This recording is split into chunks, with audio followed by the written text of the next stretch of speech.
अस्सलाम वालेकुम, welcome to cook like Ayesha YouTube channel. आज मैं आपको बनाना सिखा रही हूँ इंजीर की बर्फ़ी, जो कि ओरिजिनल हलवाई स्टाइल में बनाना सिखाऊंगी। तो मेरे चैनल को सब्सक्राइब करना, वीडियो को लाइक करना मत भूलिएगा। तो चलें हम बनाते हैं ये मज़ेदार सी इंजीर की बर्फ़ी बनाने के लिए जो चीज़ें हमें चाहिए वो नोट कर लीजिए। हमें चाहिए इंजीर 10 अदद या फिर आधा कप चॉप इंजीर चाहिए हमें।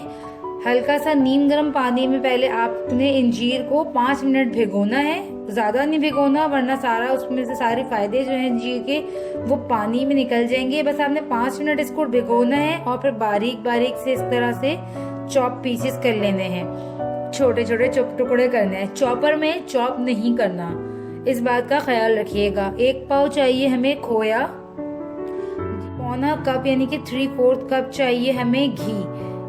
देसी घी ले लें या फिर नॉर्मल घी ले लें। पौना कप मतलब है आधा कप और प्लस 1/4 कप, पौना कप हो जाएगा। और पौना कप ही हमें चाहिए इसमें 3/4 कप चाहिए शुगर। सूजी चाहिए 3 टेबल स्पून।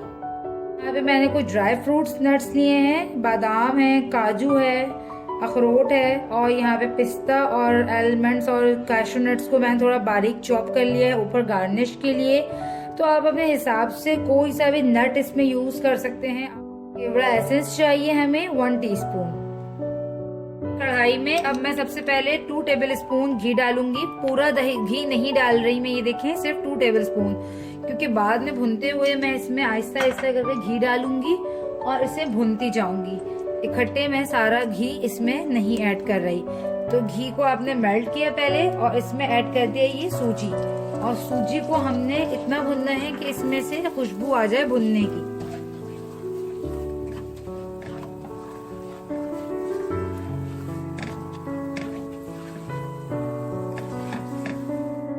जैसे ही आपकी सूजी भुन जाए, बहुत ज्यादा रंग चेंज ना करे, इस चीज का हमने ख्याल रखना है, ब्राउन ना हो जाए। इसमें खोया ऐड कर दें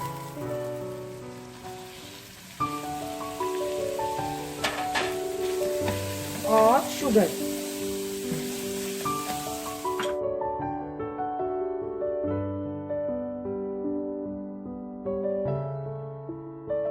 हमने इसे 5 मिनट तक हल्की आंच में भून लिया है। इसमें हम ऐड कर देंगे ये इंजीर।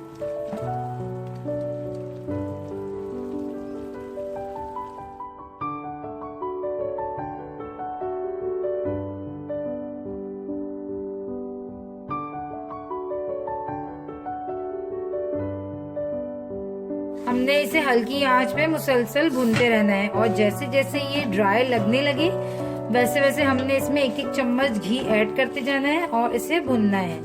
हल्की आंच पे हम इसे भुनेंगे ताकि भुनते भुनते ये बहुत अच्छे से एक जान हो जाए। अब इसमें हम ड्राई नट्स भी ऐड कर देते हैं। पहले हम इसमें 1 टेबल स्पून दोबारा घी ऐड कर देते हैं। घी ऐड करने से क्या होता है, ये नीचे चिपकता नहीं है, वरना ये फिर जो है ना जब नीचे चिपक कर ये इसकी काला और जल जाता है। तो घी डालकर जब हम भूनते हैं तो ये इजीली भुनता है अच्छे से। अब इसमें नट्स डाल देती हूँ।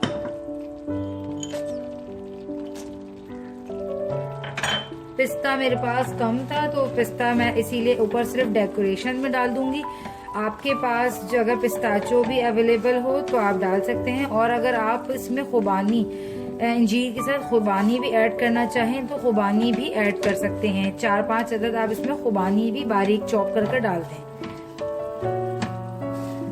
अगेन इसमें मैं घी डालूंगी। देखें ये गाढ़ा हो रहा है और बहुत ज्यादा थिक सा हो रहा है, तो इसलिए अब मैं इसमें दोबारा ये घी डाल रही हूँ। और इसी तरह अब मैं इसे भूनूंगी। बस अब इसमें भुनाई का काम रह गया है और इसमें अब कुछ भी ऐड नहीं करना हमने। बस हमें इतना भुनना है कि ये कलर भी चेंज हो जाएगा इसका, और जो इंजीर है वो सॉफ्ट हो जाएगी।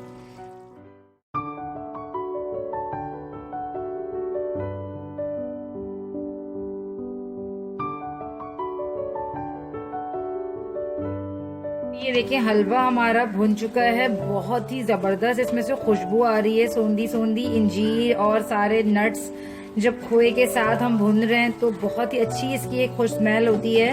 इसमें अगर हम कोई ना भी एसेंस ऐड करें या इलायची पाउडर ऐड ना करें तब भी इसकी अपनी बहुत ही खूबसूरत सी खुशबू होती है। मगर हम हल्का सा इसमें ज़ाफ़रान, केवड़ा ज़ाफ़रान ऐड करेंगे और बहुत ही अच्छा डार्क ब्राउन कलर आया है। मगर मेरे कैमरे में जो है वो इतना अच्छा कलर इसमें आ नहीं रहा, लाइट कलर आ रहा है ड्यू टू लाइट्स। तो आपको इंशाल्लाह मैं सर्व करते हुए इसका कलर दिखाऊंगी और पिक्चर्स में दिखाऊंगी कि इसका कितना खूबसूरत लाइट डार्क ब्राउन सा कलर आया। इंजीर की वजह से खुद ही बहुत अच्छा इसका ब्राउन कलर आ जाता है। इसमें कुछ भी ऐड करने की हमें ज़रूरत नहीं होती। अगर कलर ना आए तो आप हल्का सा फिर उसमें ज़ाफ़रान का कलर ऐड कर लीजिएगा। तो ये हल्का सा इसमें मैं ½ टीस्पून जितना ज़ाफ़रान ऐड कर रही हूँ। मुझे क्योंकि इसकी अपनी ही खुशबू जो है वो बहुत पसंद है, इसी वजह से मैं इसमें इलायची या कोई और खुशबू से इसकी अपनी जो एक पर्सनल बहुत खूबसूरत मज़ेदार सी खुशबू है उसको मैं हटाना नहीं चाहती, ख़त्म नहीं करना चाहती। जब भुनते भुनते आपकी कढ़ाई घी छोड़ने लग जाए तो इट्स मीन आपका जो है हलवा बिल्कुल भुन चुका है। वैसे तो ये नॉन स्टिक है तो इसमें लगता नहीं है, वैसे ही इसमें जो है इजीली घी जो है छोड़ देता है। मगर नॉर्मल जो कढ़ाई होती है उसमें थोड़ी सी प्रॉब्लम होती है, उसमें हमें भुनते भुनते ही एंड में ही घी लास्ट में आता है। तो यहाँ पे देखें इसकी कंसिस्टेंसी बता रही है ये बिल्कुल डन हो चुका है। ये किस कदर थिक और गाढ़, ये देखें किस तरह बिल्कुल हलवे के टेक्सचर में आ चुका है। अब हम इसे निकाल कर और जमाएंगे।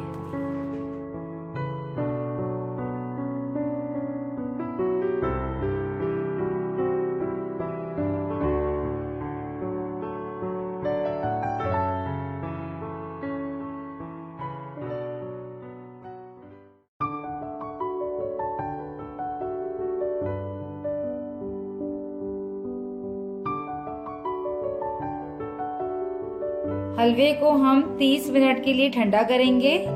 जब ये ठंडा हो जाएगा बिल्कुल, फिर हम इसके कतलियां काटेंगे। अब हम इसकी पीसेस कर लेंगे। आप चाहें तो कतलियों के क्यूब्स में भी कर सकते हैं और स्क्वायर में भी कर सकते हैं।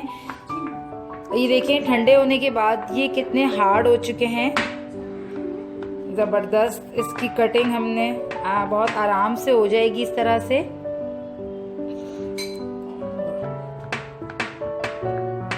आपको आज की रेसिपी कैसी लगी ज़रूर मुझे फीडबैक दीजिएगा और मेरे चैनल को सब्सक्राइब करना, वीडियो को लाइक करना मत भूलिएगा। मैं आपको बस इसका फिनिश लुक दिखाती हूँ।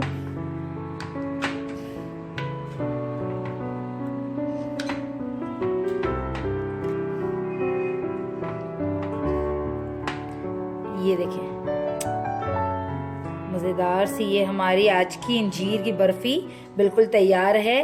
और यूनाइटेड की ये फेमस जो बर्फ़ी है अंजीर की वो है, ज़रूर ट्राई कीजिएगा। इसका टेस्ट बिल्कुल सेम यूनाइटेड के अंजीर के हलवे जैसा है, वो भी थोड़ी सी हार्ड होती है इस तरह से और लाइक बिल्कुल यही उसका भी टेक्सचर होता है। तो आप भी ज़रूर ट्राई कीजिएगा और मुझे बताइएगा आपको आज की रेसिपी कैसी लगी। मेरे चैनल को सब्सक्राइब करना, वीडियो को लाइक करना मत भूलिएगा। मिलती हूँ नेक्स्ट रेसिपी में, जब तक के लिए दीजिए इजाज़त। अल्लाह हाफिज़।